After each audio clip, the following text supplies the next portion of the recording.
Well, look, we knew he wasn't going to be happy about this based on the points that I made earlier. And his read on this is absolutely correct. Not only do they see the dangerousness of this particular situation, they also see it going forward. Because if this were to work this time, it then leaves every government agency under this administration vulnerable if and when Democrats don't like a policy or operations decision. Look, it's very clear.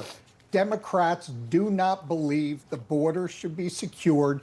They do not believe that ICE should exist. They want to abolish it. They do not believe in enforcing the immigration laws of this country. The ultimate goal of the Democrats under the Biden administration was amnesty. It was to change the demographics of this country. They got called out by the American people, and it cost them the presidential election. And this is just one tactic that they're going to try and use and deploy to undercut this administration. Now, right now, it's still unclear exactly when President Trump will be signing that executive order to make sure that TSA agents do not miss another paycheck. Meantime, you have Senate Democratic leader Chuck Schumer of New York said that this outcome could have been reached weeks ago. He vowed his party would continue fighting and to ensure Trump's rogue immigration operation does not get more funding without serious reform. This, according to Schumer. Colonel Flowers, what is the Democrat endgame here?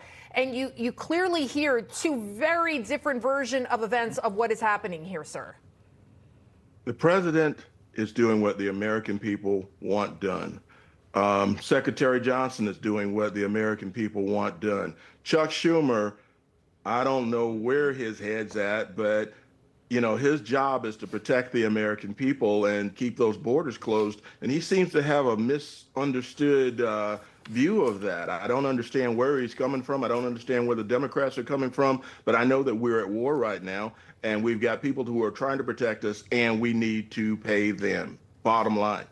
Michael, so again, we just heard from the Speaker of the House totally against this. He said, in House GOP members right lockstep with him, that they're not going to do this. They're going to defer to President Trump for the EO for the funding. They're going to vote on a clean continuing resolution for the funding. What do you think happened with the GOP in the Senate? Why do you think they voted this way?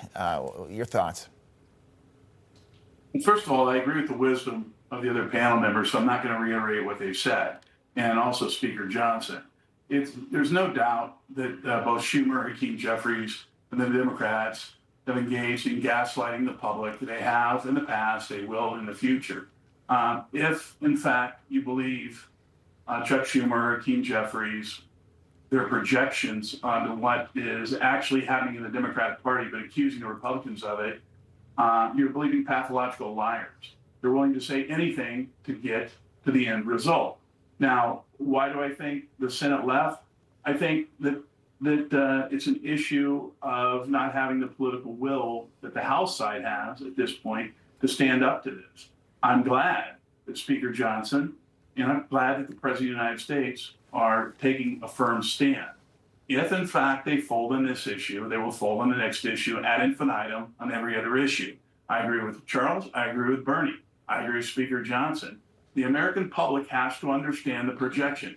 The first two questions asked of Speaker Johnson were not from journalists, they were from advocates trying to put him in a bad position. They didn't ask journalistic questions if you listen to what they said. Right. They basically tried to reframe the legislation. That's been going on and will go on until people realize they have to get away from the mainstream media messaging, because that's what it is. And until people realize that, this is not a close issue. Right. This is an 80-20 issue. People want security. They deserve security, and we're at a time for it. They certainly do, in light, of course, 83-year-old Richard Williams, that veteran that was pushed onto the subway tracks here in New York City by a guy that had been deported 4 times, and also 18-year-old Sheridan Gordon, illegal immigration, back in the spotlight. Michael, Colonel Flowers, Charles, thank you all. Thanks.